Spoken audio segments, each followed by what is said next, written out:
With treatment options for prostate cancer, side effects do exist. They may differ with different treatments, but uniformly there are some risks that may come about with some of the more invasive treatment options such as surgery and radiation. Active surveillance, which does involve active monitoring, the risks include side effects of repeated biopsies, anxiety of having a diagnosis that's not yet definitively treated. So these kinds of adversities pertain there. Surgery for prostate cancer, whether it's radical prostatectomy to remove the prostate or cryosurgery in which the prostate is treated by these frozen probes, if you will, all have potential risks to sexual function, urinary function, and perhaps even function near the rectal area, bowel function, based on the fact that treatment in this very precarious part of the body can damage associated structures that pertain to these functions. Urinary incontinence, which refers to the involuntary loss of urine, can be a complication of various treatments for prostate cancer. Commonly, it's associated with surgery, although it can occur with radiation as well. And management for this is a consideration of range of options. They may be something as simple as pelvic floor strengthening exercises to work on your sphincter tone to try and control urine leakage. There could be medications to be offered that may also augment sphincter tone and help control leakage.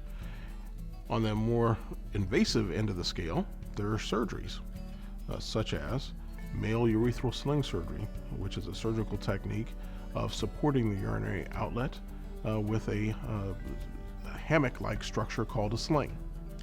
There's also the artificial urinary sphincter device, really on this far end of the scale, which refers to a surgery where we implant a device that encircles the urethra and provides gentle compression, and it requires that the patient understand how to use this as a mechanical device that is put inside the body surgically. Impotence, or more commonly we use the term erectile dysfunction these days, a little more euphemistic and more specific for the loss of erections, can occur with treatments for prostate cancer, whether it be surgery, radiation, and maybe even hormonal therapy. To move forward with management, we have a range of treatments from lesser invasive pills, maybe local treatments such as vacuum pumps for the penis or injections of medications that can induce erections in the penis.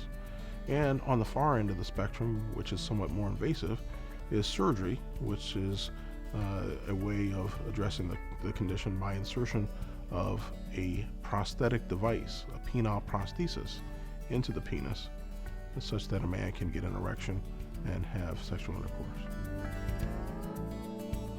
There's no question that some of the complications that occur with prostate cancer treatment can have impact.